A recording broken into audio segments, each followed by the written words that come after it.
భారతీయులు ఎక్కువ రైస్ తినడం వలన లేకపోతే దేనివల్ల ఇక్కడ వీళ్ళ కీళ్ళు తొందరగా పాడవుతున్నట్టు కనబడుతుంది? దీని గల కారణాలు ఏంటి? అరుగుదల అన్నది రీజన్. వాళ్ళు నడవలేని స్థితికి వచ్చినప్పుడు మాత్రమే డాక్టర్ దగ్గరికి వెళ్ళాలని కోరుకుంటారు. యాక్చువల్గా ఏ టైంలో డాక్టర్ని కలవడం అనేది ముఖ్యం. So which is the best time to consult? ఎర్లీగా వస్తే ఎర్లీ ట్రీట్మెంట్, నో సర్జరీ. వివాదం ఉన్నది, కాంట్రవర్సీ. అంటే సో మీ స్టాండ్ ఏంటి? పిఆర్పి అనేది పనిచేస్తుందా? పనిచేస్తే ఎప్పుడు వేయాలి? ఎవరు వేయాలి? కాంట్రవర్షియల్ పిఆర్పిలో లేదు, డాక్టర్లో. పిఆర్పి ఎందుకు? దానికి ఉండదు బ్లడ్. సో కార్టిలేజ్ దెబ్బతింటే మన ముందు ఉన్న మార్గాలు ఏంటి? సో శరీరము దానంతట అది తిరిగి బాగుపరుచుకునే అవకాశం ఏమైనా ఉంటుంది? మనం హైట్ పెరుగుతాం కదా, ఎప్పుడే అయిపోద్ది మన height. So cartilage formation. Compare traditional versus robotic knee surgery, which is best and why? 25 years guarantee అన్న. That is not robotic results, that is my results. 25 తెలియదు, ఇంకా 25 years లేదు అది మార్కెట్లో. నేనున్నా మార్కెట్లో 25 years. ఈ అలవాట్లను మార్చుకోవడం ద్వారా మీ మోకాళ్ళు ఇంకొంతకాలం నడిచే అవకాశం ఉంటుందని చెప్పడానికి ఏమైనా చెప్తారా? 4 days exercise, 2 days game, 1 day rest. So overall arthritis కేసుల్లో ఆల్మోస్ట్ 2/3 మహిళలే ఉంటున్నారు కదా, వారికి మీరేమన్నా స్పెషల్ సలహాలు సూచనలు ఇస్తారా? నీ ఆర్థరైటిస్ ఏజ్ రిలేటెడ్, అది ఆపలేము. సో జనరల్గా ఆపాలంటే ఏం చేయాలి? 40 దాటిన తర్వాత. మామూలు ఇంజరీకి స్పోర్ట్స్ ఇంజరీకి తేడా ఏంటిది? మనం దేని స్పోర్ట్స్ ఇంజరీ అంటాం?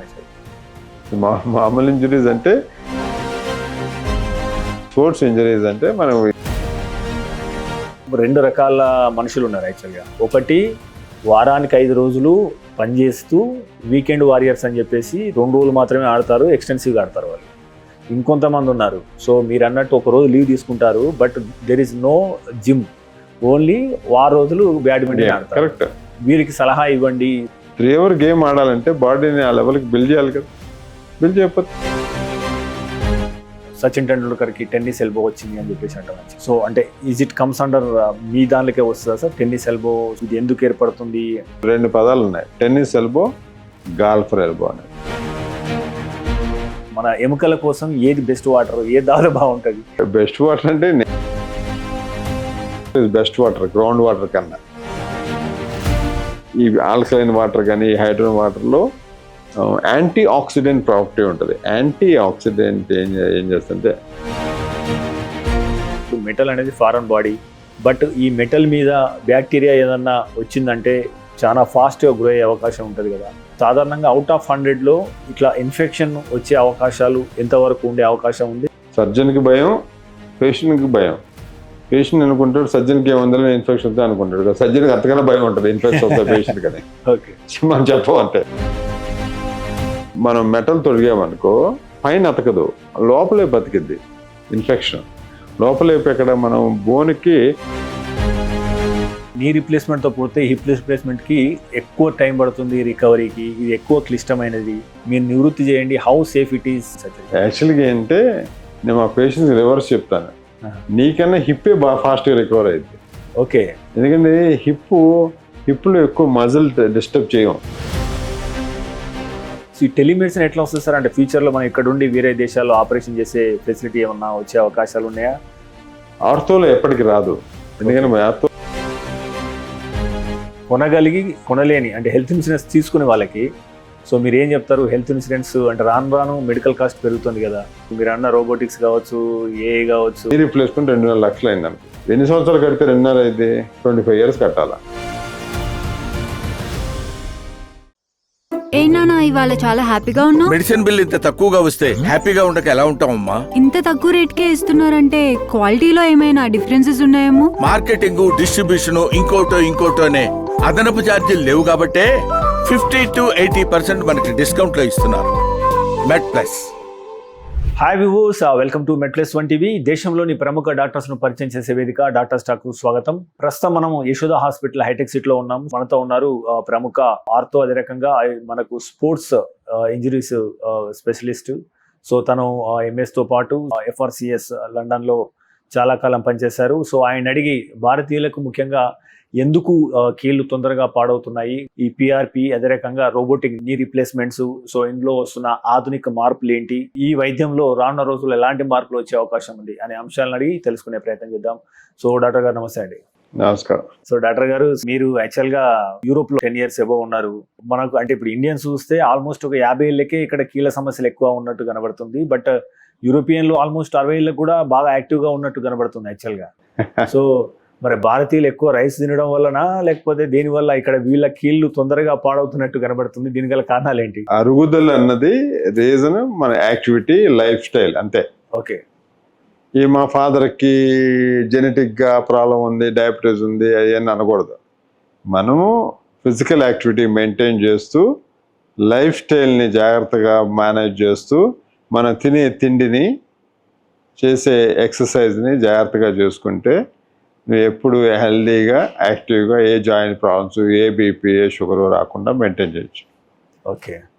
అవి మెయింటైన్ చేయకే ఎక్కువ అవుతుంది. ఎగ్జాంపుల్, సాఫ్ట్వేర్ ఎంప్లాయీస్, మన హైదరాబాద్లో సాఫ్ట్వేర్ ఎంప్లాయీస్ 2-3 లక్షల మంది పైన ఉన్నారు కదా. సో వీళ్ళందరూ ఏం చేస్తారు, they very physically very active. ఎప్పుడు సాటర్డే, సండే. మిగతా 5 రోజులు ఏమవుతుంది, మార్నింగ్ 7 o'clock బయలుదేరితే నైట్ ఎప్పుడు ఆగిద్దా వర్క్ తెలియదు. సో దే కంటిన్యూస్గా సెడెంటరీ లైఫ్ స్టైల్, కూర్చొని కాళ్ళు బెండ్ చేసి కూర్చోవటం వల్ల మోకాళ్ళ ప్రాబ్లము, సరైన పొజిషన్లో మెయింటైన్ చేయడం, బ్యాక్ పెయిన్, నీ పెయిన్, ఈ పెయిన్స్ అన్నీ వచ్చేస్తాయి, neck pain. Okay. It's purely ఏంటి, లైఫ్ స్టైల్. అదే మనం ఎవ్రీ యాక్టివ్గా ఉంటూ ఎవ్రీ 45 minutes 1 hourకి అట్లా పొజిషన్ మారుస్తూ ఉంటే ఏ అథ్లెటిక్ చేంజెస్, ఏ ప్రాబ్లమో రాదు. సో డాక్టర్ గారు, అంటే మీరు FRCS లండన్లో చేశారు. సో అక్కడ అనుభవాలు ఏంటి? మీరు అక్కడ ఆల్మోస్ట్ ఒక దశాబ్దం పైగా ఉన్నారు కాబట్టి, అంటే ఈ ఆర్థో రంగంలో అక్కడి వైద్య విధానానికి ఇక్కడ వైద్య విధానానికి తేడా ఏ రకంగా ఉంది? తిరిగి మీరు ఇంగ్లాండ్ నుంచి భారత్ రావడం గల కారణం ఏంటి? సో బేసిక్గా అంటే మేము వెళ్ళినప్పుడు, ఎప్పుడు అది 2002లో లండన్ వెళ్ళి 2012లో వెనక్కి వచ్చాను. సో ఇంట్రెస్టింగ్ ఎందుకు వెళ్ళామంటే హైయర్ ట్రైనింగ్ కోసం అని వెళ్ళాం. ఓకే.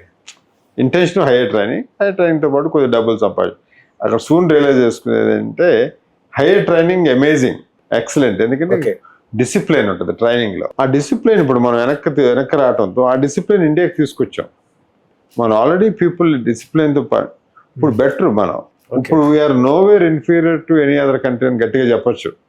ఒకటి మనం ఇంప్రూవ్ కావాల్సిన ఎమర్జెన్సీ సర్వీసెస్ ఒకటి మనకు బాగా ఇంప్రూవ్ కావాలా, అంబులెన్స్ మూవ్మెంట్ కోసం. అదర్వైజ్ ఎలక్టివ్ ఆపరేషన్ అంటే నీ రీప్లేస్మెంట్, షోల్డరు, నీ ప్రాబ్లమ్స్, ఇవన్నీ మనం యూకే ఏం తీసుకోము. మనం ఇంకా బెటర్, ఎందుకంటే యూకేలో కాస్ట్ ఫ్రీ ట్రీట్మెంట్ కాబట్టి కాస్ట్ ఎఫెక్టివ్, అంటే యావరేజ్గా పనిచేసే ఉంటాయి. బెస్ట్ క్వాలిటీ అక్కడ గవర్నమెంట్ ఆఫర్ చేయదు, NHS ఫ్రీ కాబట్టి. మనం ఏంటి, ఇన్సూరెన్స్ బేస్డ్, సొంతం బేస్డ్, అండ్ పేషెంట్స్ మైండ్లో ఎప్పుడు నాకు బెస్ట్ కావాలా, మోస్ట్ ఎక్స్పెన్సివ్ కావాలని అడుగుతారు. అందుకని we are able to do much better quality, better implants, better surgery, more numbers. అప్పుడు మనం వారానికి నెలలో 60 కేసులు 50 కేసులు చేస్తే ఇక్కడ నెలకు 100 కేసులు ఊరికే చేస్తాం. Better surgeries, better quality. So doctor గారు, యాక్చువల్గా ఇప్పుడు కీళ్ళ నొప్పులు అంటే ఇప్పుడు 45 ఏళ్ళు 50 ఏళ్ళు దాటిన భారతీయులకు చాలా మంది కీళ్ళ నొప్పులు వస్తున్నాయి. బట్ అంటే వాళ్ళు యూజువల్లీ ఏం చేస్తారంటే ఏదో ఆయిల్ పెట్టుకోవడము లేదా మిగతా ఏదో చర్యలు చేయడం వల్ల ప్రొలాంగ్ చేస్తూ ఉంటారు. వాళ్ళు నడవలేని స్థితికి వచ్చినప్పుడు మాత్రమే డాక్టర్ దగ్గరికి వెళ్ళాలని కోరుకుంటారు యాక్చువల్గా. సో ఇలా చేయడం వల్ల వాళ్ళకు ఉండే ఆప్షన్స్ ఏమైనా తగ్గుతాయా? ఏ టైంలో డాక్టర్ని కలవడం అనేది ముఖ్యం? So which is the best time to consult doctor? మనం అనుకున్నట్టు నీ పెయిన్ చాలా కామన్, లైక్ ఆల్మోస్ట్ ప్రతి ఒక్కరికి రావాల్సిందే. అట్లానే మనం నీ రీప్లేస్మెంట్ చేసేది ఎంతమందికి, నీ మోకాలు అరిగిపోయిన వాళ్ళలో 10%కే నీ రీప్లేస్మెంట్ చేస్తాం. అంటే still 80-90% managing without knee replacement కదా. అసలు ఆ 10%, కానీ 10% అయినా కూడా నెంబర్ ఆఫ్ నీ రీప్లేస్మెంట్ ప్రతి సంవత్సరం పెరుగుతున్నాయి because of awareness and patience. ఏంటంటే ఒకప్పుడు నేను 2012లో ఇండియాకి వచ్చినప్పుడు అప్పుడు ఏం చెప్పేదంటే, నడవలేని పరిస్థితి గోళ్ళ పట్టినట్టు రండి, అప్పుడు సర్జరీ చేద్దాం అనేవాళ్ళం. ఎందుకంటే అప్పుడు నీ రీప్లేస్మెంట్ మనం 15 years లైఫ్ ఇచ్చేవాళ్ళం. ఓకే. ఇప్పుడు robotic knee replacement, advanced implants వచ్చిన తర్వాత 25 years ఇస్తున్నాం. సో దాంతో ఏమైంది, నువ్వు నడవలేని పరిస్థితుల్లో రాకుండా నీ డే టు డే పనులు యాక్టివిటీస్ ఇబ్బంది పడుతున్నావు, నీ క్వాలిటీ ఆఫ్ లైఫ్ తగ్గుతుంది, ఎక్స్రేలో బాగా జరిగింది అన్నప్పుడు సర్జరీ ప్రిఫర్ చేస్తున్నావు. ఎర్లీగా చేయటం కాదు ఇది. బేసికలీ ఇంప్లాంట్ బెటర్ వచ్చింది కాబట్టి ఎర్లీగా పెయిన్ పోయి అన్ని యాక్టివిటీ చేయగలిగితే అప్పుడు లైఫ్ ఎక్స్పెక్టెన్సీ పెరిగిద్ది కదా. మనం ఒకప్పుడు 65, 55 నీ లైఫ్ ఎక్స్పెక్టెన్సీ అయితే ఇప్పుడు మనం 75, 80కి నీ రీప్లేస్మెంట్ లైఫ్ ఎక్స్పెక్టెన్సీ పెరిగింది. సో ఎర్లీగా వచ్చి, ఎర్లీ అంటే ఏంటి, ఎనీ ఏజ్. ఇప్పుడు మీరు అన్నట్టు సాఫ్ట్వేర్ ఎంప్లాయీస్ అందరూ 20s, 30s వాళ్ళే ఉన్నారు. సో వీళ్ళు ఎర్లీగా చూపించుకుంటారు. వచ్చి ఎర్లీగా చూపించుకున్న అడ్వాంటేజ్ ఏంటంటే lot of non surgical treatments వచ్చినాయి. లైఫ్ స్టైల్ మోడిఫికేషన్స్, మందులు, ఎక్సలెంట్ లూబ్రికేట్ చేసే మందులు వచ్చినాయి. దెన్ ఈ అయిపోయిన తర్వాత నెక్స్ట్ సర్జరీకిను మందులకు మధ్యలో ఇంకో కొంత గ్రూప్ ఉంది, ఇంజెక్షన్స్, లూబ్రికేట్ ఇంజెక్షన్స్. ఎర్లీ స్టేజ్లో వేస్తే 2 years పనిచేస్తుంది. స్టెమ్ సెల్ థెరపీస్ అంటే రియల్ స్టెమ్ సెల్ అనకూడదు, కాంట్రవర్షియల్ టాపిక్ అది. పిఆర్పీస్ కాకుండా నేను కొత్తగా ఎక్సోజోమ్స్ అని ఇస్తున్నా, ఎక్సలెంట్ పనిచేస్తాయి. Then lab grown stem cells 12 years research తర్వాత లాస్ట్ డిసెంబర్లో అప్రూవల్ వచ్చింది గవర్నమెంట్ నుంచి. We can use them. ల్యాబ్లో గ్రో అయితే అవి ఇచ్చేది. అవి ఇస్తే ఏమైందంటే ఆ అరుగుదలని ఎక్కడికక్కడ ఆపేయచ్చు మనం, నీ రీప్లేస్మెంట్ వెళ్ళకుండా. అడ్వైజ్ అండి పేషెంట్స్కి, ఎర్లీగా వస్తే early treatment, no surgery. Okay, option లేనప్పుడు వచ్చి నీ రీప్లేస్మెంట్ స్టేజ్కి వచ్చి నాకు సర్జరీ వద్దంటారు. అప్పుడేంటి మనం? అయితే డాక్టర్ గారు మీరు అన్నారు కదా పిఆర్పి అని చెప్పేసి, సో స్టెమ్ సెల్స్ అని చెప్పేసి అంటున్నారు కదా. బట్ అంటే ఒక వివాదం ఉన్నది, కాంట్రవర్సీ. అంటే ఫస్ట్ స్టేజ్, సెకండ్ స్టేజ్లో మాత్రమే మనకు PRP is sometimes okay, but చాలా మంది థర్డ్లో, ఫోర్త్లో కూడా ఇంజెక్షన్స్ చేస్తున్నారు. So which is not advisable, but still they are doing for the something అని చెప్పేసి అంటున్నారు. దాని మీద వివాదం నడుస్తుంది. సో మీ స్టాండ్ ఏంటి? పిఆర్పి అనేది పనిచేస్తుందా? పనిచేస్తే ఎప్పుడు వేయాలి, ఎవరు వేయాలి? అంటే మీరు పేషెంట్కి ముందు పిఆర్పికి అంటే ఏమన్నా కౌన్సిల్ చేస్తారా? సో ఆ తర్వాత కూడా వాళ్ళకి సర్జరీ అవసరం పడుతుందా? సో ఎట్లా? సో మీరు అన్నట్టు పిఆర్పి ఇస్ వెరీ కాంట్రవర్షియల్ పిఆర్పిలో లేదు, డాక్టర్లో. పిఆర్పి ఎందుకు? దానికి ఉండదు, బ్లడ్ తీస్తుంది. పిఆర్పి నువ్వు కరెక్ట్ పర్సన్ ఇస్తే పని చేస్తే, కరెక్ట్ పర్సన్ ఇవ్వకపోతే పని చేయదు. ఓకే, అసలు పిఆర్పి అన్నది ఎందుకు ప్రాబ్లం వచ్చిందంటే, మీరు అన్నట్టు అందరికి ఎవరు పడితే వాళ్ళకి ఇచ్చాడు, అట్లా కాదు. దాని రోల్ ఏంటంటే పిఆర్పి ప్లేట్లెట్స్ అన్నది హీలింగ్ పార్ట్ ఆఫ్ ది మన బ్లడ్. అది ఆ ప్లేట్లెట్స్ని తీసుకొని హై కాన్సన్ట్రేషన్ చేసి జాయింట్లోకి ఇస్తే, మన దెబ్బ తగిలితే బ్లడ్ క్లాట్ హీల్ అయింది కదా, అదంతా చేసేది ప్లేట్లెట్. సేమ్ జాయింట్లోకి ఇస్తే, జాయింట్లో బ్లడ్ ఉండదు కాబట్టి ప్లేట్లెట్స్ వెళ్ళి కొంత హీలింగ్ చేస్తుంది. ఎట్లా హీలింగ్ చేస్తుంది అంటే, ప్లేట్లెట్స్ జాయింట్లోకి వెళ్ళిన తర్వాత యాక్టివేట్ అవుతాయి. ఇక్కడే కాంట్రవర్సీ వచ్చింది. ప్లేట్లెట్స్ యాక్టివేట్ అవుతాయి, కొందరికి యాక్టివేట్ కావు. యాక్టివేట్ కాకపోతే, తక్కువ అమౌంట్స్ యాక్టివేట్ కాకపోతే పనిచేయవు. అట్లానే స్టేజ్ 3, 4లో కూడా పనిచేయదు. సెలెక్ట్ చేయాలి పేషెంట్. ర్యాండమ్గా వచ్చిన వాళ్ళందరికీ నీకు పిఆర్పి చేసుకో, నీ రీప్లేస్మెంట్కి వెళ్ళకూడదు అనేది wrong. Okay, mild moderate arthritis, నేను ఒక 4-5 years బ్యాక్ ఈ కాంట్రవర్సీలు ఏమీ లేకుండా, ఏం పబ్లిసిటీ లేకుండా టార్గెటెడ్ పిఆర్పి అని మొదలెట్టాం. ఏం చేసేవాళ్ళం, ఏసీఎల్ పార్షల్ టేర్ ఉందంటే ఆపరేషన్ థియేటర్ తీసుకెళ్ళి ఆ పిఆర్పిని ఎక్స్రే, అల్ట్రాసౌండ్ చూసుకుంటూ ఏసీఎల్ లోపలికి ఇంజెక్ట్ చేసేది, పనిచేసేది. పబ్లిష్ చేయకూడదు అవన్నీ. నేను గట్టిగా అడ్వర్టైజ్మెంట్ చేయకూడదు. పనిచేస్తుంది, పేషెంట్ హ్యాపీ, మన హ్యాపీ. అవి అడ్వర్టైజ్ చేయకూడదు, ఎందుకంటే నాకు వచ్చిన రిజల్ట్స్ అందరికి వస్తాయని కాదు. అదే. సో సిమిలర్లీ ఆస్టియోఆర్థరైటిస్లో కూడా మైల్డ్ మోడరేట్ ఉన్నప్పుడు పనిచేస్తాయి. దానికి సొల్యూషనే ఇప్పుడు ఎక్సోజోమ్స్ అని చేస్తాం. అది వచ్చిన పిఆర్పిని మెటాసెల్ టెక్నాలజీ అని ఇంకో మెషిన్లో పెడితే ఆ పిఆర్పిని అంతా యాక్టివేట్ చేసి 4 trillion ఎక్సోజోమ్స్ బ్లడ్లోకి రిలీజ్ అవుతాయి. అవి యాక్టివేటెడ్ కాబట్టి 10-15 days నుంచి పనిచేయటం మొదలెడతాయి. Again same thing, patient selection important. Problem ఎక్సోజోమ్స్లో లేదు, పిఆర్పిలో లేదు, మన పేషెంట్ సెలక్షన్లో ఉంది ప్రాబ్లం. ఓకే, జనరల్గా అందరికీ ఆఫర్ చేసే ట్రీట్మెంట్లు కాదు. Even same with lab grown stem cells కూడా. విలువైన, విశ్వసనీయమైన ఆరోగ్య సమాచారాన్ని అందించడానికి మనం MedPlus 1 TVని ఏర్పాటు చేశాం. అనతి కాలంలోనే మనం 3 లక్షలకు పైగా సబ్స్క్రైబర్లు, అదే రకంగా 7 కోట్ల వ్యూస్ను సాధించుకున్నాం. మీ సహకారానికి ప్రత్యేక ధన్యవాదాలు. అయితే మన ఛానల్ చూస్తున్న వారిలో ఇప్పటికీ 94% పైగా మంది సబ్స్క్రైబ్ చేసుకోకుండానే చూస్తున్నారు. మీకు తెలుసు, మనం దేశంలో ఉన్న టాప్ డాక్టర్ను ఇంటర్వ్యూ చేస్తూ వస్తున్నాం. అదేవిధంగా అమెరికాలో ఉన్న టాప్ డాక్టర్స్ని ఎంతో మందిని ఇంటర్వ్యూ చేయడం ద్వారా మనం తెలుగులో ఎంతో విశ్వసనీయమైన ఆరోగ్య సమాచారాన్ని ఇస్తూ వస్తున్నాం. సో ఇలాంటి ఇంటర్వ్యూలు మరిన్ని చేయడానికి మాకు అవకాశం ఇవ్వడానికి మీరు ఈ ఛానల్ని సబ్స్క్రైబ్ చేసుకోండి. అదేవిధంగా ఈ ఛానల్ని సబ్స్క్రైబ్ చేసుకోవడం ద్వారా ఈ విలువైన సమాచారం ఏదైతే తెలుగులో ఉందో ఇది 10 మందికి చేరి వారికి కూడా ఉపయోగపడే అవకాశం ఉంటుంది. So please subscribe and watch MedPlus1 TV. So doctor గారు, సో సాధారణంగా మనకు శరీరంలో అంటే ఏ అవయవం కానీ లేదా ఎక్కడ దెబ్బతిన్నా కానీ శరీరం స్వయం సిద్ధంగా దాన్ని తిరిగి డెవలప్ చేసుకోవడం, తిరిగి బాగు చేసుకోవడం అనేది జరుగుతుంది. కరెక్ట్. సో మరి కార్టిలేజ్ విషయంలో కార్టిలేజ్ దెబ్బతింటే తిరిగి దాన్ని పునరుద్ధరించే క్రమంలో మనం దాన్ని ఆర్టిఫిషియల్గా మనం ఏమైనా పెంచగలుగుతామా కార్టిలేజ్ని?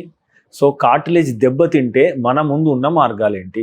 సో శరీరము దానంతట అది తిరిగి బాగుపరుచుకునే అవకాశం ఏమైనా ఉంటుంది? మనం హైట్ పెరుగుతాం కదా, ఎప్పుడే అయిపోద్ది మన హైట్ 16 yearsకి అయిపోద్ది.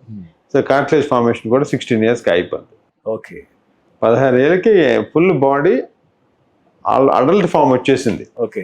అందుకే కదా అడల్ట్ అనేది, అదే అంతే, అడల్ట్ ఫామ్ వచ్చేసింది. అక్కడి నుంచి కథ మంచి హెల్తీగా ఉంటుంది 16 నుంచి ఎప్పటి వరకు 35 years వరకు. ఇప్పుడు అందుకనే సచిన్ టెండూల్కర్ కానీ మీ యాక్టర్ ఈ స్పోర్ట్స్ మెన్ అందరూ పీక్ ఎప్పుడు రీచ్ అవుతారు? 30sలో రీచ్ అయ్యి ఎప్పుడు రిటైర్ అవుతారు? 35లో రిటైర్ అవుతారు. 35లో ఎందుకు రిటైర్ అవుతారు? అప్పటికల్లా స్పోర్ట్స్ ఇంజరీస్ అన్నీ అక్యూములేట్ అవుతాయి. స్పోర్ట్స్ ఇంజరీ అంటే ఏంటి? కార్టిలేజ్ డ్యామేజ్, లిగమెంట్ అని. సో కార్టిలేజ్ 16 to 35 మెయింటైన్ చేయాలా ఉంటుంది. కొంత డ్యామేజ్ అయితే కొంత రిపేర్ చేసుకుంటాం. 35 తర్వాత అసలు ఏమి ఉండదు. ఓకే. సో మన జాబ్ ఏంటి? అందుకే పేషెంట్ ఏం చెప్తాం, 40 దాటావా నీ job is to maintain your body for the rest of the life. 40 తర్వాత మెయింటైన్ చేయకపోతే బ్రేక్ డౌనే. సో అందుకే మనం చేసే రిపేర్లు ఇవన్నీ. అప్పుడు కార్టిలేజ్ని ఎట్లా రిపేర్ చేస్తాం? ఆర్టిఫిషియల్గా రిపేర్ న్యాచురల్గా రిపేర్ అవ్వట్లా. ఆర్టిఫిషియల్గా ఎట్లా మెడిసిన్స్ మనకున్నట్టు ఎక్సోజోమ్స్, స్టెమ్ సెల్ థెరపీలు ఇవి చేసి మనం కొన్ని మందులు ఏం చేస్తామంటే 2012-13లో ఫస్ట్ సర్జరీ చేసాం. ఫస్ట్ ఆపరేషన్ చేసి మోకాల్లో నుంచి ఒక నార్మల్గా ఉన్న కార్టిలేజ్ పీస్ తీసి ల్యాబ్కి పంపించి, ఆ పూణేలో ల్యాబ్ ఉంది, ల్యాబ్లో గ్రో చేసేవాళ్ళు. గ్రో చేసిన సెల్స్ తీసుకొచ్చి జాయింట్ ఓపెన్ చేసి పాడైపోయిన నీరు అంతా రిమూవ్ చేసి దీన్ని పేస్ట్ లాగా అతికించేది. అది ఉండే. ఇప్పుడు లాస్ట్ నేను డిసెంబర్ నుంచి ఏమైందంటే ఆర్టిఫిషియల్లీ ల్యాబ్లో గ్రో అయిన సెల్సే ఎవరికైనా వచ్చి మీకు తీసుకొచ్చి నేను తీసుకొచ్చి ఏ పేషెంట్గా ఇచ్చారు రియాక్ట్ అవ్వదు. అవి వచ్చిన తర్వాత ఆ number of lab grown cells తగ్గిపోతుంది. యూసేజ్ అవసరంలా, అంత తెల్లకర్లా, మనం సింపుల్గా అయిపోవచ్చు. ఓకే. ఈ మనకున్న alternative treatments for cartilage restoration, regenerative therapies అంటాం. ఇప్పుడు 10 years బ్యాక్ కన్నా ఇప్పుడు మోర్ అవేర్నెస్. ఇప్పుడు కన్నా ఇంకో 10 ఏళ్ళ తర్వాత ఇంకా బాగుంటుంది అవేర్నెస్. ఓకే. నీ రీప్లేస్మెంట్ పెరుగుతుంటే రీజనరేషన్ పెరుగుతూ ఉంటాయి. సో నీ రీప్లేస్మెంట్ విషయానికి వచ్చి సార్, ఇండియాలో ఆల్మోస్ట్ ఒక 2.5 lakh ఆపరేషన్స్ ఎవ్రీ ఇయర్ జరుగుతున్నట్టు కనబడుతుంది. అంటే ఇప్పుడు మనము అంటే లాస్ట్ 10 yearsలో ఇలా జరిగిన అభివృద్ధి ఏంటి నీ రీప్లేస్మెంట్లో? సో అంతకుముందు ట్రెడిషనల్ ఆపరేషన్స్ ఎక్కువ జరిగేటి, ఇన్సూరెన్స్ కూడా దానికి ఎక్కువ వచ్చేది, రోబోటిక్కి ఈ మధ్య యాడ్ అవుతున్నది. సో అంటే మీరు కంపేర్ చేస్తే అంటే లాస్ట్ 10 yearsలో ఎట్లా గ్రోత్ వచ్చింది, compare traditional versus robotic knee surgery, which is best and why? ఇప్పుడు మనం 25 years నీ రీప్లేస్మెంట్ చెప్తామే, 25 years గ్యారంటీ అన్నాం. That is not robotic results, that is my results. Okay. నేను చేస్తే వచ్చిన రిజల్ట్స్ 25 years. రోబోటిక్ రిజల్ట్స్ 25 తెలియదు, ఇంకా 25 years లేదు అది మార్కెట్లో. నేనున్నా మార్కెట్లో 25 years. సో రోబోటిక్ ఏం చేస్తుందంటే రోబోటిక్ అసిస్టెడ్, అన్లైక్ పొట్టలో లాప్రోస్కోపిక్ సర్జరీ అంటే సర్జన్ పక్కన కూర్చొని రోబోట్ చేస్తూ ఉంటుంది, సర్జన్ ఆపరేట్. ఇక్కడ సర్జనే ఆపరేట్ చేయాలా, రోబోట్ హ్యాండిల్ తీసుకుని నేను కట్ చేయాలి. రోబోట్ డీవియేట్ కానేది, సో యాక్యురసీ ఎన్ష్యూర్ అవుతుంది.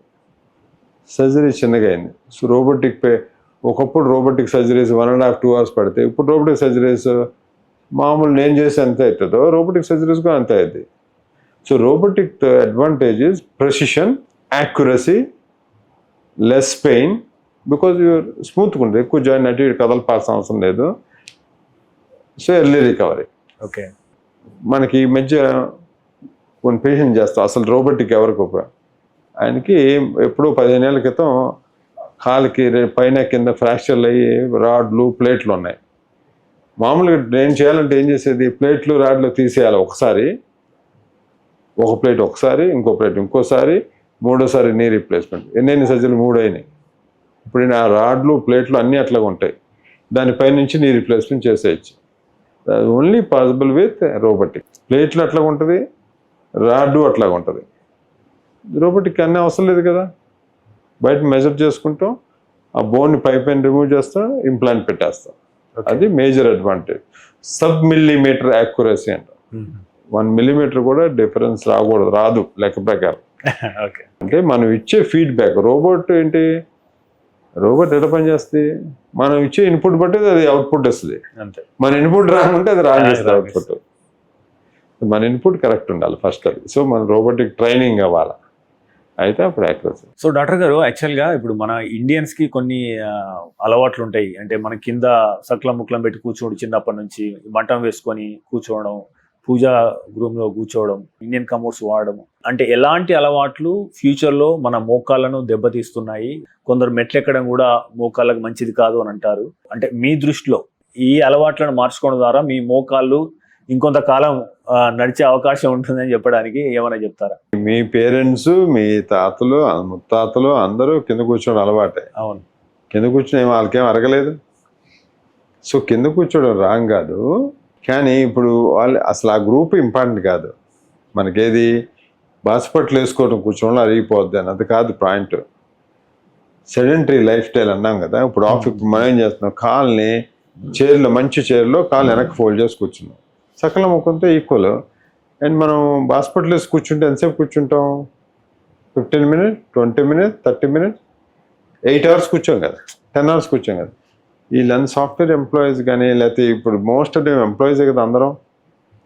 సెడెంటరీ జాబు, అవర్స్ టుగెదర్ కాలు మార్చుకొని కూర్చోవటం వల్ల వేర్ అండ్ టేర్ మొదలైంది. ఓకే, అది main reason. Second main reason, ఊళ్ళో మీ తాత అందరూ అగ్రికల్చర్ బ్యాక్గ్రౌండ్ మనందరిది. అవును. సో అందరూ ఫుల్ యాక్టివ్, ఏం ఆథరైటిస్ రాదు. ఇప్పుడు మనకి యాక్టివిటీ లేదు, కూర్చోవడం activity. So this the reason. So life style, sedentary job, ఆ రెండు మార్చుకుంటే ఏమి రాదు. ఎక్సర్సైజ్, వీక్లో 4 days ఎక్సర్సైజ్, 2 days గేమ్. అది మనం స్టాండర్డ్గా చెబుతాం పేషెంట్స్ అందరికి. 4 days ఎక్సర్సైజ్, 2 days గేము, ఇది badminton, football, 1 day rest, body recover అవటం, అయితే ఏం ఇంజురీస్ కావు. మహిళల్లో యాక్చువల్గా 40 దాటిన మహిళల్లో ఎక్కువ మందికి ఆర్థరైటిస్ బారిన పడుతున్నారు. సో ఓవరాల్ ఆర్థరైటిస్ కేసుల్లో ఆల్మోస్ట్ 2/3 మహిళలే ఉంటున్నారు కదా. వారికి మీరేమన్నా స్పెషల్ సలహాలు, సూచనలు ఇస్తారా? ఏమన్నా సప్లిమెంట్స్ ఖచ్చితంగా వాడాలా, అబోవ్ 45 ఎలాంటి జాగ్రత్తలు తీసుకుంటే వాళ్ళ ఎముకలు బలంగా ఉండే అవకాశం ఉంది, మోకాల ఆపరేషన్ రాకుండా ఉండడానికి? నీ ఆర్థరైటిస్ ఏజ్ రిలేటెడ్, అది ఆపలేము. సో జనరల్గా ఆపాలంటే ఏం చేయాలి, 40 దాటిన తర్వాత యాన్యువల్ హెల్త్ చెకప్ చేయించుకుంటే ప్రాబ్లమ్స్ ఏమున్నాయి బయటపడిపోతాయి. Knee early first arthritis pain మొదలైనప్పుడు డాక్టర్ చేయించుకొని, ఎక్స్రే చేయించుకొని ట్రీట్మెంట్ స్టార్ట్ చేయాలి. రాకుండా ఉండాలి అంటే ఫిజికల్ యాక్టివిటీ, డైలీ వాకింగ్, అనుకున్నట్టు 4 days ఎక్సర్సైజెస్, వాకింగ్, యోగా ఏదోటి చేసుకో. అట్లీస్ట్ 4-5 days యాక్టివిటీ చేసుకుంటే ఏ ఆర్థరైటిస్ రాదు.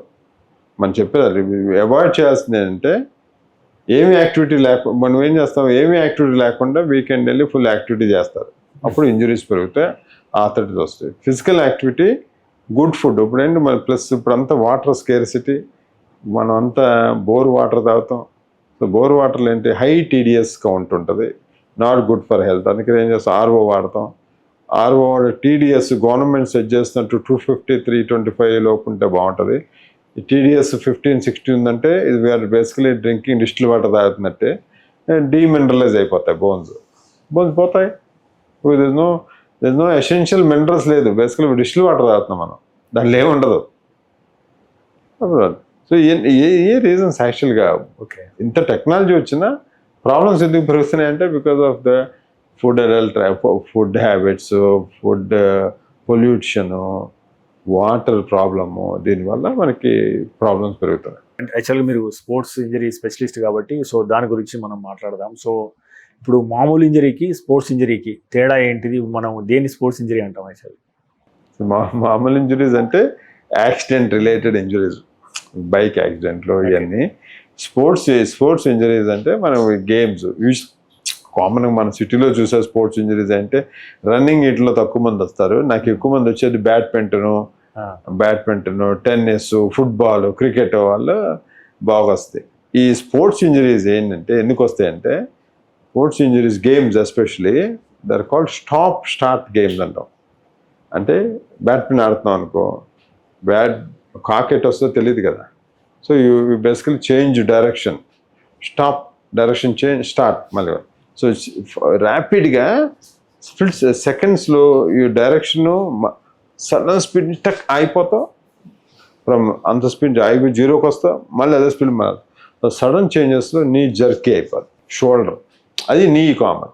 షోల్డర్ అంటే వీళ్ళు ఇంకా మా బ్యాట్మ్యాన్తో ఎక్స్ట్రీమ్స్ ఆఫ్ పొజిషన్కి వెళ్ళి అగైన్ ఎక్స్ట్రీమ్ డీవియేషన్ చేసి బ్యాక్ షటిల్ ఆడటం చేసినప్పుడు షోల్డర్ డిస్లొకేషన్స్, షోల్డర్ కఫ్ టైర్లు ఇవన్నీ అవుతాయి.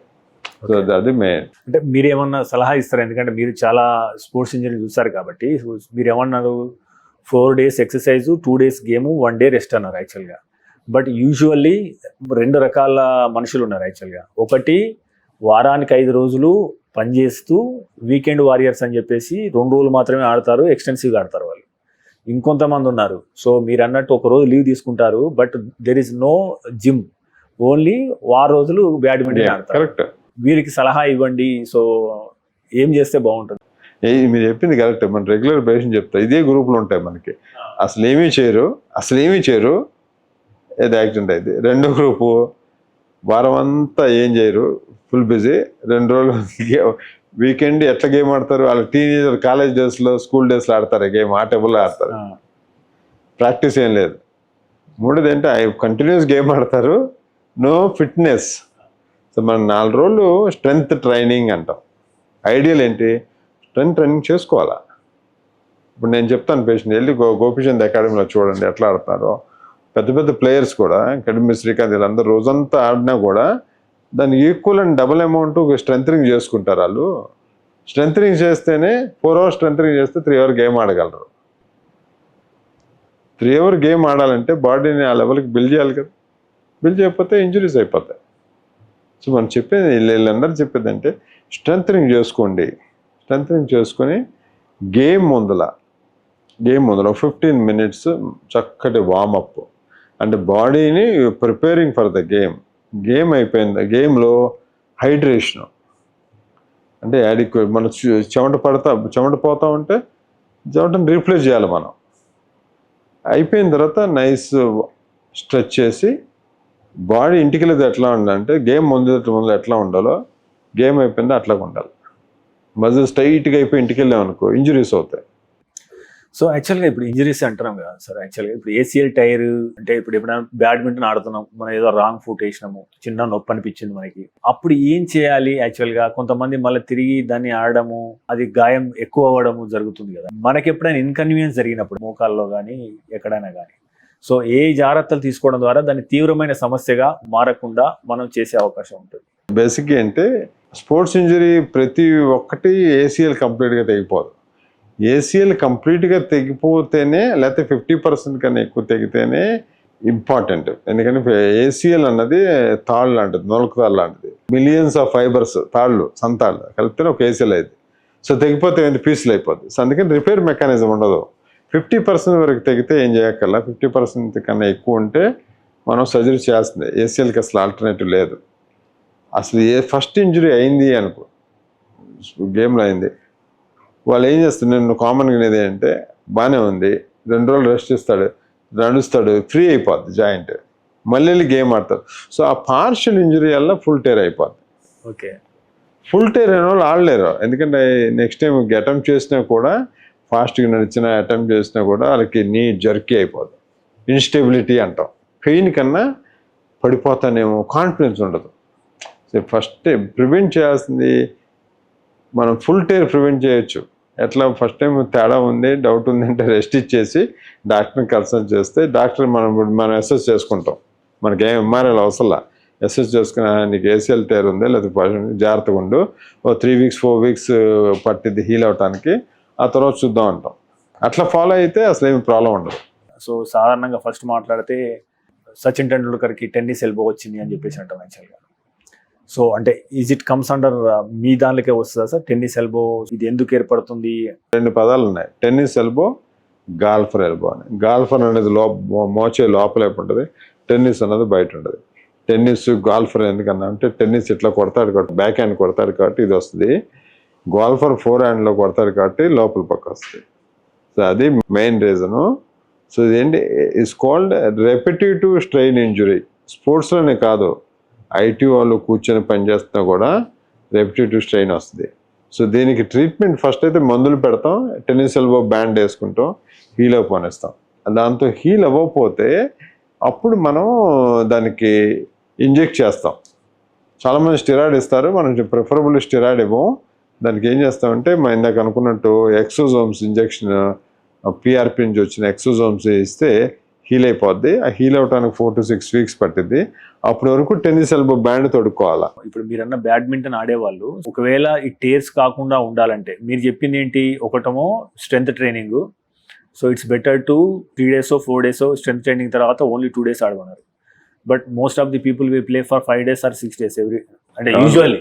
సో వాళ్ళకి యాక్చువల్గా మీరు వామప్ ఎంత క్రూషియల్, నెంబర్ 1. ఏజ్ పెరిగిన కొద్దీ వామప్ ఇంకెంత crucial, number 2.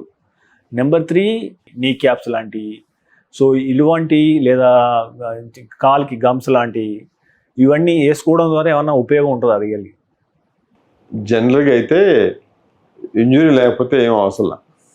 Injury sports injury కానీ నీ పెయిన్ లేదనుకో ఏం అవసరం లేదు, ఏం ప్రాబ్లం అయితే ఏం అవసరం లేదు. నీకే మంచి గుడ్ మజిల్ స్ట్రెంత్ ఉండాలి. ఒకవేళ చిన్న ఇంజురీ మొదలయ్యి ఫస్ట్ ట్రీట్మెంట్ చేసిన తర్వాత జనరల్గా నేనైతే ప్రతి పేషెంట్ నీ ప్రాబ్లం అయితే నీ సపోర్ట్ వేసుకోమంటాము, యాంకిల్ ప్రాబ్లం అయితే యాంకిల్ సపోర్ట్ వేసుకొని ఎప్పుడు వర్కౌట్ అండ్ వాకింగ్ అప్పుడు వేసుకోమంటాం. కంటిన్యూస్గా నీ సపోర్ట్ వేసుకోకూడదు, ఎందుకంటే మజిల్స్ వీక్ అయిపోతాయి. బికాజ్ నీ సపోర్ట్ ఎంతో కొంత మజిల్లా బిహేవ్ చేస్తుంది కాబట్టి మజిల్ వీక్ అయిపోతుంది, అప్పుడు నాట్ గుడ్. సో రికవర్ అయ్యే వరకు నీ సపోర్ట్ వేసుకుని సైమల్టేనియస్గా నీ స్ట్రెంథనింగ్ చేసుకుంటే మెల్లగా నీ సపోర్ట్ తీసేయాలి. నీ సపోర్ట్ ఆ పెయిన్ రికవర్ అయ్యే వరకు మాత్రమే ఎక్స్టర్నల్ సపోర్ట్లు ఏదైనా సరే, ఏ నడుంకైనా యాంకిల్కైనా మోకాలకైనా.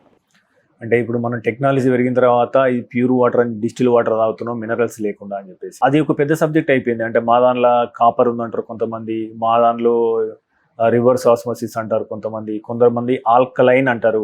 మనకు యాక్చువల్గా ఒక 10,000 నుంచి వెళ్ళి 2.5 లక్షల దాకా కెంజన్ వాటర్ అని చెప్పేసి రీటర్న్కి వచ్చింది. 2.5 లక్షల రూపాయలు అంటే అది. సో అంటే యాక్చువల్గా మరి విచ్ ఇస్ బెస్ట్ వాటర్? మన ఎముకల కోసం ఏది బెస్ట్ వాటర్, ఏ దాదా బాగుంటుంది? బెస్ట్ వాటర్ అంటే naturally river water is best water ground water కన్నా.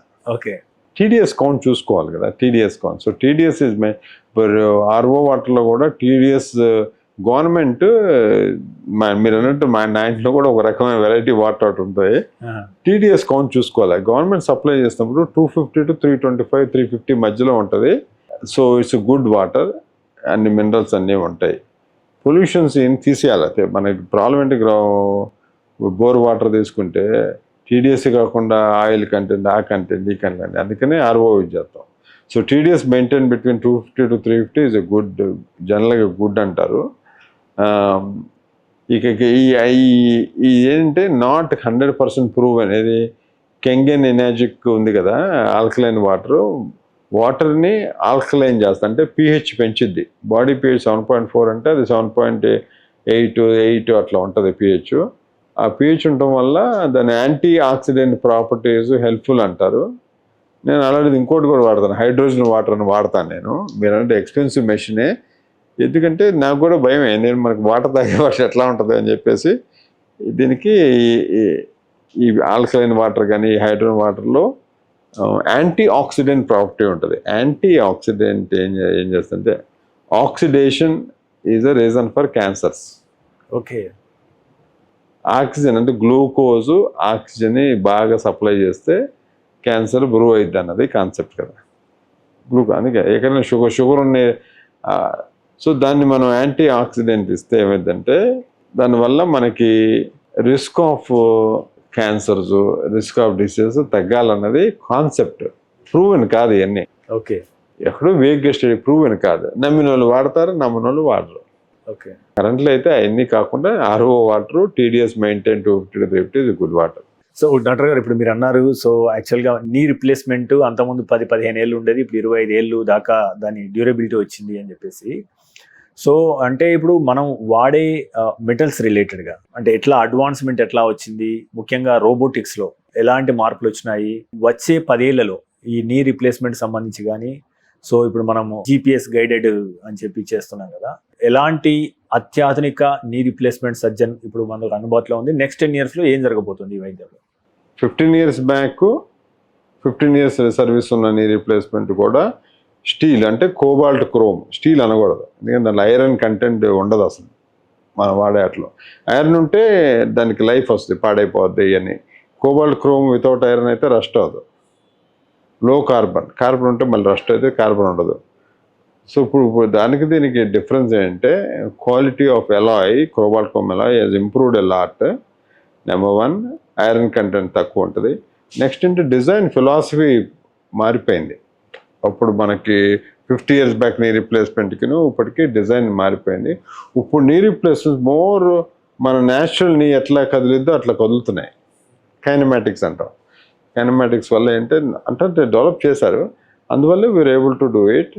ఇప్పుడు నీ రీప్లేస్మెంట్లో కోబాల్ట్ క్రోము, కింద కోబాల్ట్ క్రోము, మధ్యలో ప్లాస్టిక్ ఉంటుంది. ఆ 25 years డిసైడ్ చేసేది ఆ మధ్యలో ఉన్న ప్లాస్టిక్. ప్లాస్టిక్ బాగా ఇంప్రూవ్ అయింది క్వాలిటీ. UHME అంటే ultra high molecular weight polyethylene అంటాం. దానివల్ల ఏంటంటే life of the knee has improved. అది ఇట్లా keep improving okay until then ఇంకో కంపెనీ ఏమో జిర్కోనియం మెటల్ వాడింది. జిర్కోనియం యాక్చువల్ చూస్తే లైఫ్లో ఇప్పుడు నేషనల్ జాయింట్ రిజిస్ట్రీ ఉంది యూకేలో, స్వీడన్లో ఉంది. రిజిస్ట్రీ చూస్తే highest used implants cobalt chrome implants, zirconium కాదు. బట్ జిర్కోనియం ఎవరికంటే ఇప్పుడు కొందరికి గోల్డ్ ఎలర్జీ, మెటల్ రింగ్ ఎలర్జీలు ఉంటాయి, వాళ్ళకి ఆ జిర్కోనియం బాగా యూస్ఫుల్. ప్లస్ అడిషనల్గా ఆ జిర్కోనియం అనేది good quality implant, life almost same like cobalt chrome లాగా ఇస్తుంది. ఓకే. సో ప్రస్తుతానికి బెస్ట్ ఈజ్ కోబాల్ట్ క్రోమ్. ఫ్యూచర్లో మేము సిరామిక్ రావచ్చు, పాలీలో ఇంప్రూవ్ అయ్యి, ప్లాస్టిక్ బాగా ఇంప్రూవ్ అయింది, ఇన్సర్ట్ అంటాం. సో డాక్టర్ గారు అంటే ఇప్పుడు మీరు చేసిన వైద్యాల్లో యాక్చువల్గా ఇప్పుడు సాధారణంగా అవుట్ ఆఫ్ 100లో ఎన్ని నీ రీప్లేస్మెంట్లో సమస్యలు వచ్చే అవకాశం ఉంది? ఎందుకంటే ఇప్పుడు మెటల్ అనేది ఫారెన్ బాడీ. సో సాధారణంగా మన హ్యూమన్ బాడీలో ఏదైనా బ్యాక్టీరియా వచ్చినప్పుడు మనకు రోగనిరోధక శక్తి దాని మీద పోరాడుతుంది.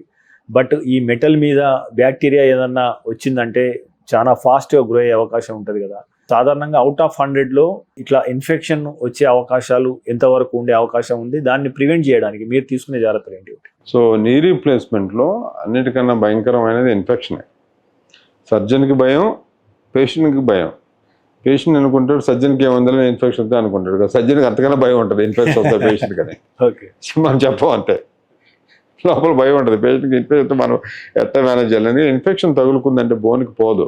బోన్ అన్నది స్పాంజ్ లాగా ఉంటుంది.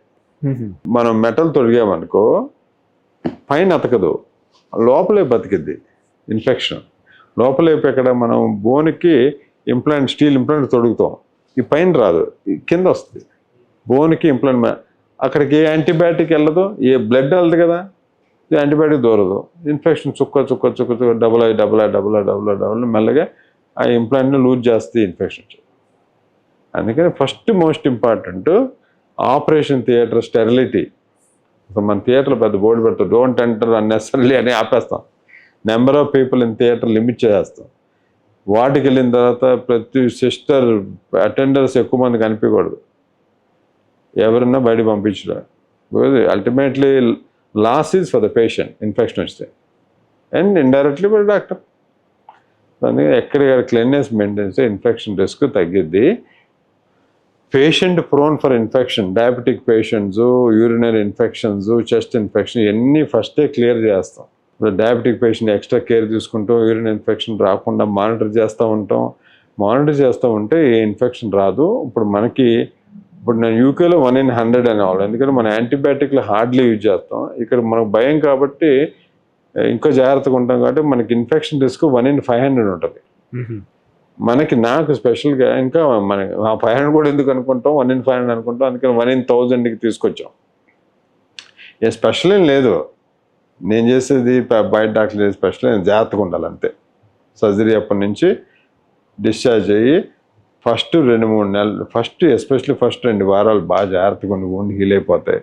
రిస్క్ డ్రమాటికల్గా పడిపోద్ది, ఇన్ఫెక్షన్ రిస్క్. సో డాక్టర్ గారు, అంటే ఇప్పుడు మనం సాధారణంగా ఈ హిప్ రిప్లేస్మెంట్కి వద్దాం డాక్టర్ గారు. సో అంటే నీ రిప్లేస్మెంట్తో పోతే హిప్ రిప్లేస్మెంట్కి ఎక్కువ టైం పడుతుంది రికవరీకి, ఇది ఎక్కువ క్లిష్టమైనది, ఇది కొద్దిగా ఏమన్నా జరిగితే మొత్తానికి నడవకుండా అవుతారు అనేది ఒక అంటే అపోహ ఉన్నది. యాక్చువల్గా మీరు నివృత్తి చేయండి, how safe it is.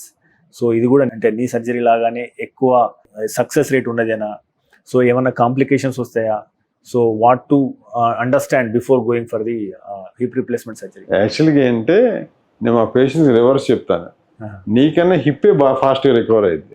Okay, ఎందుకంటే హిప్లో ఎక్కువ మజిల్ డిస్టర్బ్ చేయం, మజిల్ని ఓపెన్ చేస్తాం, నీళ్ళని మోకాల మధ్యలో కట్ చేస్తాం కాబట్టి నీయే పెయిన్ఫుల్, హిప్ పెయిన్ఫుల్ కాదు. అది నెంబర్ 1. నెంబర్ 2 ఏంటంటే ఈ నీ రిప్లేస్మెంట్ ఎవరు పడితే వాళ్ళు చేసేయచ్చు, హిప్ చేయడానికి భయపడరేమో. ఎందుకంటే హిప్ సరిగ్గా చేయకపోతే డిస్లోకేట్ అయిపోద్ది. డిస్లోకేట్ అయితే బిగ్ ట్రబుల్ నీ రిప్లేస్మెంట్ కన్నా. సో అందుకని హిప్ ఎప్పుడు వెల్ ట్రైన్ సర్జన్. ఇప్పుడు నా దగ్గర నేను 24 సంవత్సరాలు ఉన్న వాళ్ళకి కూడా హిప్ రిప్లేస్మెంట్ చేస్తాం. అంటే వాళ్ళకి రీజను కోవిడ్ టైంలో హిప్ ప్రాబ్లమ్స్ వచ్చినాయి కదా వాళ్ళకి. అందుకని మనం వాళ్ళకి చేస్తున్నామంటే ఎంత కాన్ఫిడెన్స్ ఉండాలా. అది చేసిన హిప్ రిప్లేస్మెంట్, నీ రిప్లేస్మెంట్ ఎక్కువ 35-40 years వస్తాయి. లైఫ్ 35-40. నీ రిప్లేస్మెంట్ కన్నా హిప్ రిప్లేస్మెంట్, బాగా చేసిన hip replacement life 35 years. Forgotten hip అంటాం. హిప్ రిప్లేస్మెంట్ చేసి ఇక ఫర్గెట్. అప్పుడు నీకు ఫర్గాటన్ లేదు, ఎవ్రీ ఇయర్ ఫాలోఅప్కి రమ్మంటాం. ఎవరు రాదు అది వేరే విషయం, కానీ రమ్మంటాం. ఎందుకంటే నీకి చెప్పాలి ప్రతి సంవత్సరం వచ్చి బాగుంది, నీ డైలీ వాకింగ్ చేసుకుని ఎక్సర్సైజ్. హిప్కి లేదు. హిప్ మనం సిరామిక్ చేస్తాం. నీలో ఇంకా వచ్చినంత ఇంకా పాపులర్ కలర్ రిజల్ట్స్ తెలియదు మనకి. ఏదైనా సరే రిజల్ట్స్ బాగుండాలి.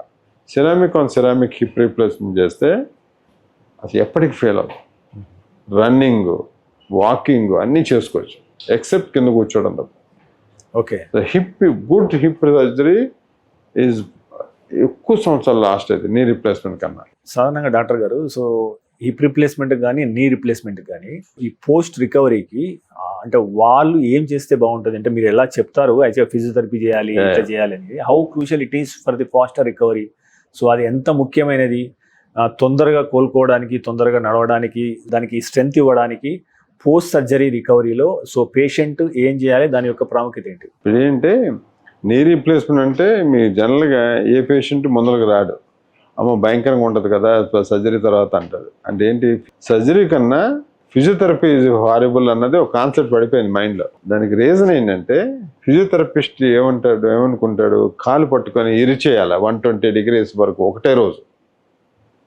నేనేమంటాను అసలు ఏం వద్దని చెప్పేసి ఒక 2 years back 2-3 years back physiotherapy వాళ్ళు మినిమం వచ్చి వెళ్ళిపోతారు, అంతే నేర్పించి వెళ్తారు. మనం సెల్ఫ్ ఫిజియో చేయాలి, అంటే నో ఫిజియోథెరపీ రెజ్యూమ్. సో ఏంటి, ఫస్ట్ 2 వారాలు ఒకటేసారి 100 degrees తెచ్చుకోకూడదు, రోజుకి 10 degrees చొప్పున పెంచుకుంటూ వెళ్తాం. 10వ రోజుకి వచ్చేసరికి 90 వస్తుంది, రాకపోయినా పర్లేదు 14 days 90 వస్తే చాలు. ఆ తర్వాత 2 weeks అయిపోయిన తర్వాత కుట్లు తీసేసిన తర్వాత 3వ వారం ఇంకో 10, 100 వరకు, 4వ వారం 110, 5వ వారం 120, చాలు మనకి 120. మొత్తం బాడీ అంతా రికవర్ అయిపోద్ది, కండ అంతా రికవర్ అయిపోద్ది. 6 వారాలు అయిపోయింది, 80-90% రికవర్ అయిపోద్ది. ఇవన్నీ ఎడసాధ్యం ఫిజియోథెరపిస్ట్ చేయించకూడదు ఎక్కువ, వాడు వచ్చి గైడ్ చేసి వెళ్ళిపోవాలి. మనం కొత్త ప్రోటోకాల్ పట్టుకోవచ్చు. ప్రతి 2 గంటలకి ఎక్సర్సైజ్, ప్రతి 4 గంటలకి వాకింగ్. కష్టమా? ఎంతసేపు 5 నిమిషాలు 10 నిమిషాలు, గంట సేపు ఫిజియోథెరపీ చేద్దాం అంటారు. గంట సేపు చేస్తే మజిల్ రికవర్ అవ్వాలి కదా, రికవర్ అవ్వకుండా ఎక్కువ నెట్టేస్తే పెయిన్. సో యాక్టివ్ ఫిజియోథెరపీ మాన్సేజం పేషెంట్ చేసుకోవాలి. మనం పక్కన కూర్చొని వంచు, కాలు జాపు అంతే చెప్పు, ఏముండదు, హ్యాపీ. ఈ ప్రాబ్లమ్స్ అన్నీ పోయినాయి ఇప్పుడు. మెడ్ ప్లస్ లో అదే మెడిసిన్, అదే క్వాలిటీ, మార్కెటింగ్, డిస్ట్రిబ్యూషన్, ఇంకోటి అంటూ వీళ్ళకి అదనపు ఛార్జీలు ఉండవు. అందువల్లే 50-80% డిస్కౌంట్ లో మనకు అందిస్తున్నారు. ఇప్పుడు డాక్టర్ గారు అంటే ఇప్పుడు ఏ యుగం నడుస్తుంది, రోబోటిక్స్ నడుస్తుంది, టెలిమెడిసిన్ యుగం నడుస్తుంది. సో ఇక్కడ ఉండి వేరే దేశాలు కూడా ఆపరేషన్ చేస్తున్నారు. నెక్స్ట్ 10 years లో బికాస్ ఆఫ్ ఏఐ మన వైద్య రంగం ముఖ్యంగా మీ విభాగం ఏ రకంగా అభివృద్ధి చెందే అవకాశం ఉంది? ఇంకేమైనా కొత్త ఇన్వెన్షన్స్ వచ్చే అవకాశం ఉందా? తద్వారా రోగి సమూలంగా అంటే తొందరగా రికవరీ అయ్యే అవకాశం ఉందా? Artificial intelligence robotic is a future. But different చెప్తాను. మన పొట్ట సర్జరీ లాప్రోస్కోపీ పెద్ద సంచి, బొట్ట అనేది పెద్దది, దాంట్లో కార్బన్ డైఆక్సైడ్ ఎంత లావుద్ది. నువ్వు దాంట్లో ఆడుకోవచ్చు అంటే రోబోట్ 4 చేతులు పెట్టేటట్టు మోకాలు అటు బ్లో చేయలేం. మోకాలు లిమిటెడ్ టైట్ జాయింట్. సో దాన్ని మనం డాక్టర్ ఓపెన్ చేయాల్సిందే. రోబోట్ ఓపెన్ చేస్తా అన్నది కొందరు నమ్ముతారు, కొందరు నమ్మరు. నేను నమ్మను. ఎందుకంటే మనకి యాబ్స్ట్రాక్ట్ థింకింగ్ ఉంది, మనకి లాజిక్ ఉంది. ఇక్కడ ఉంటే ఇది ప్రాబ్లం అని చెప్పి. Robot is a machine. ఇట్లా నేను చెప్పినట్టు కట్ చేస్తాను. గైడెన్స్ మనం ఇవ్వాలి. సో రోబోటిక్ నేను 4 years 5 years అయింది నేను రోబోటిక్ సర్జరీ స్టార్ట్ చేయాలి. అప్పుడు నేను రోబోటిక్ సర్జరీస్ 1.5 hour, కొన్ని 2 hours అయ్యే రోబోటిక్ సర్జరీస్.